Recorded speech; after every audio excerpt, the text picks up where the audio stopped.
tous et bienvenue dans le podcast Les Sens de la vie.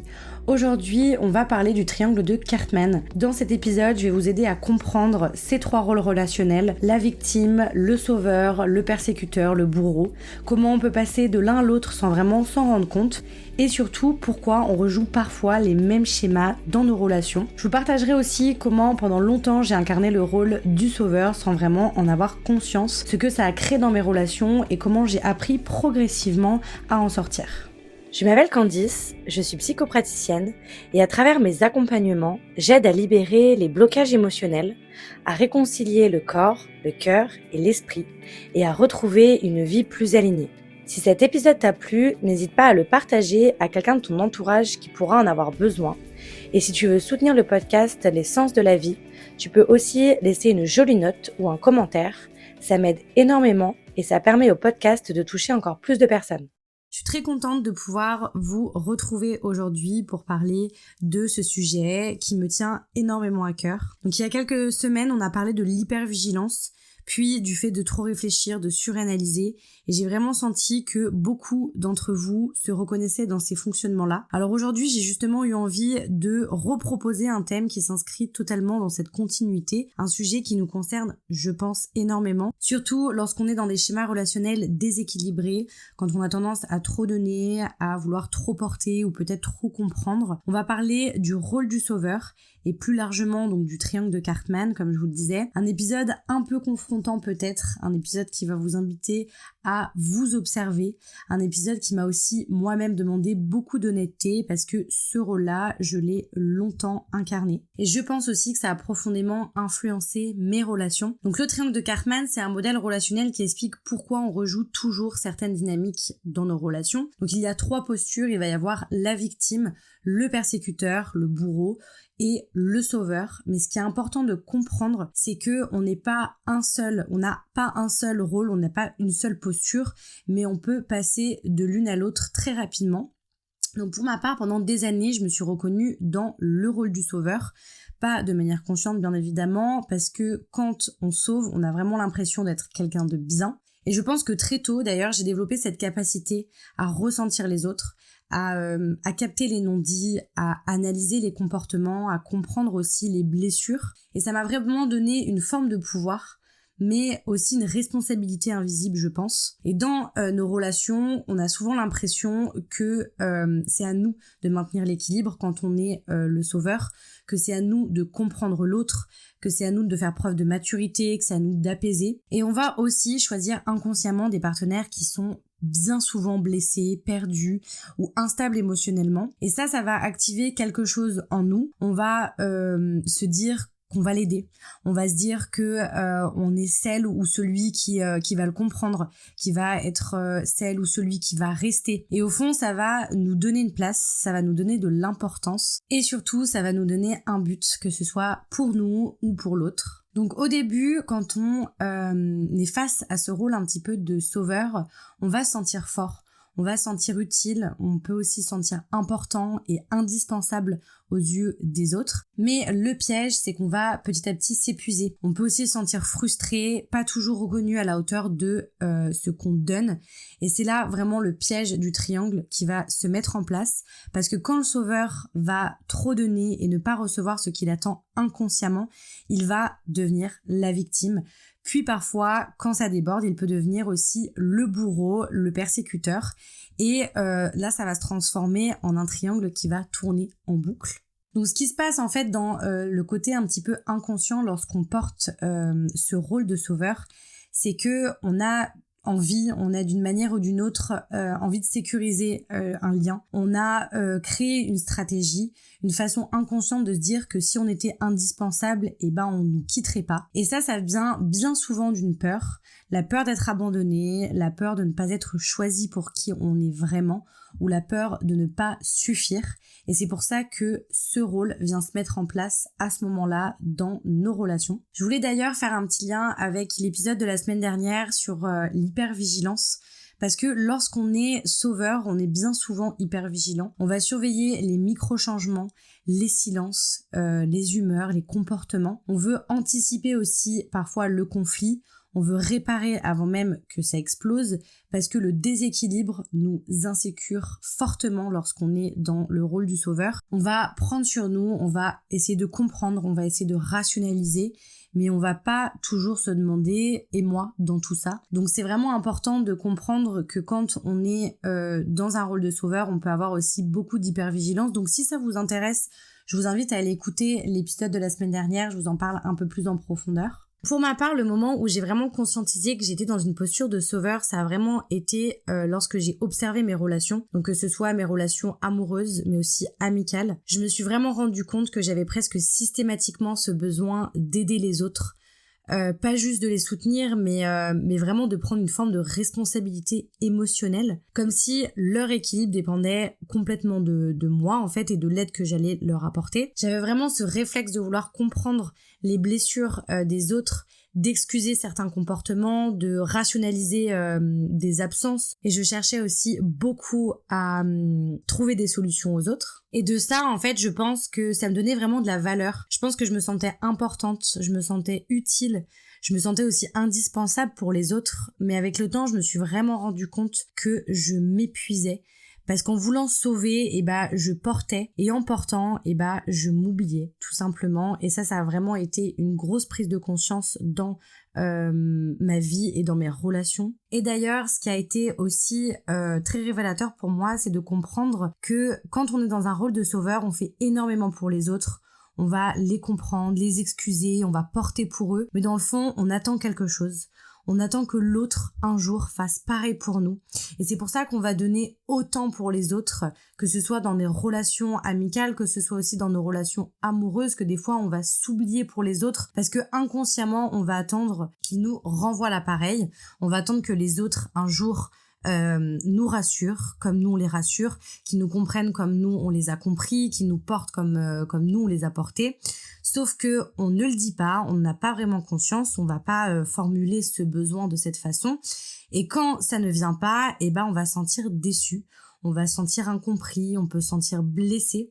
Et c'est à ce moment-là qu'on va justement basculer dans le rôle de la victime. Et personnellement, je pense que ça a vraiment été une grosse claque de réaliser que derrière le fait de vouloir aider les autres, il y avait aussi un besoin qu'on m'aide comme ça. Derrière le fait de vouloir être forte, il y avait aussi un besoin de pouvoir me reposer sur quelqu'un. Et tant qu'on reste dans ce rôle de celui ou celle qui sauve, on va pas laisser la place à l'autre de nous sauver parce que on va pas vouloir montrer notre vulnérabilité. On va avoir tendance à rester solide et dans le fond, c'est aussi une manière de garder le contrôle. Donc lorsqu'on est dans le rôle du sauveur, on va au début être dans le je veux aider, je veux comprendre l'autre, je veux être patient. Et petit à petit intérieurement, quand on va passer du sauveur à la victime, ça va devenir pourquoi je fais tout ça? Pourquoi je suis la seule à faire des efforts? Pourquoi je sens que je ne suis pas soutenue en retour? Et c'est à ce moment-là qu'on va changer de posture. Donc le rôle de victime dans le triangle de Cartman, c'est pas une vraie victime d'une situation grave, ça va plutôt être une posture relationnelle, un endroit intérieur où dans une relation, on va se sentir impuissant. Et lorsqu'on est dans cette situation-là, on peut avoir tendance à avoir l'impression que les choses nous arrivent qu'à nous.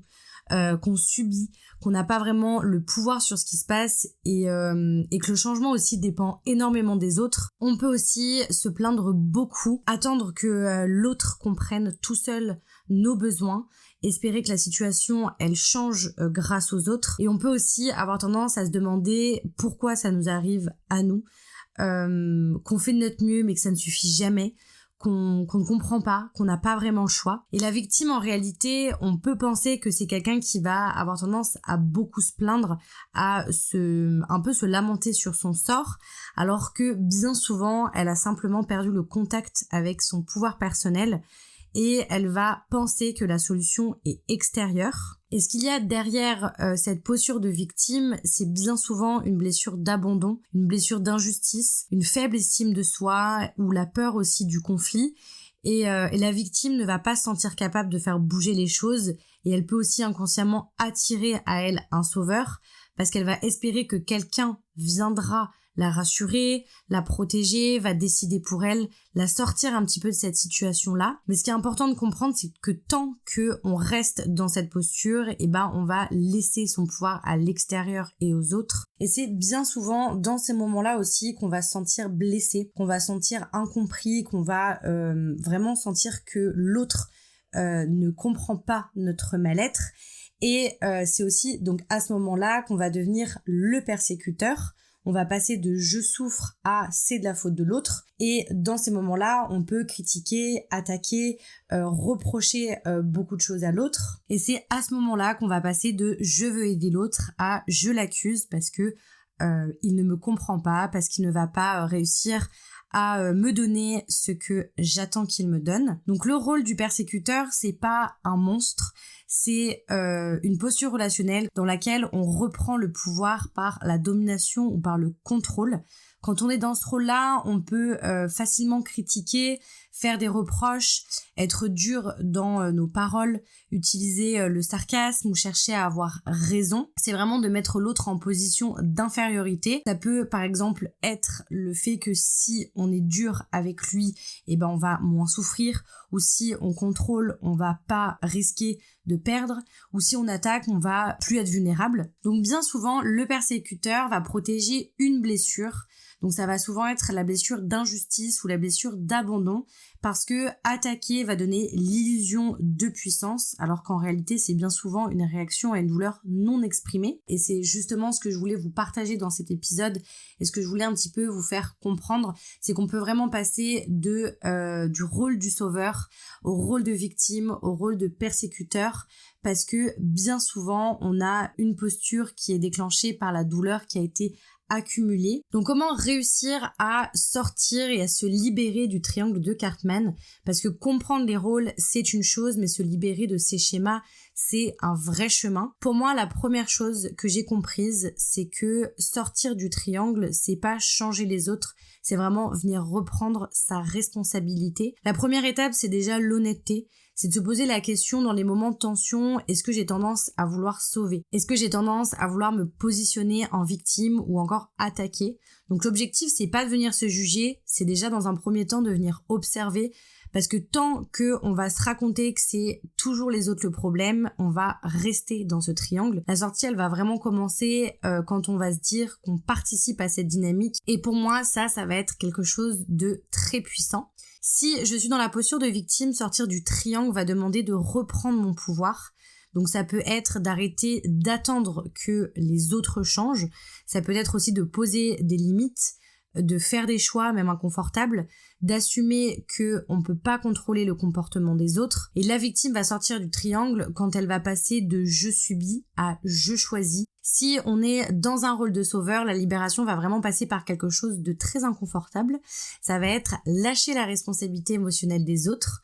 Donc ça peut être de ne pas intervenir tout de suite, de laisser l'autre vivre ses difficultés par exemple, d'accepter que on n'est pas indispensable et surtout d'exprimer ses propres besoins. Et pour finir, si on est dans un rôle de persécuteur, de bourreau, la sortie va passer par la vulnérabilité. Donc ça va être, au lieu de se dire que on ne fait jamais rien, c'est d'apprendre petit à petit à se dire qu'on peut être par exemple fatigué, qu'on a peut-être besoin de soutien.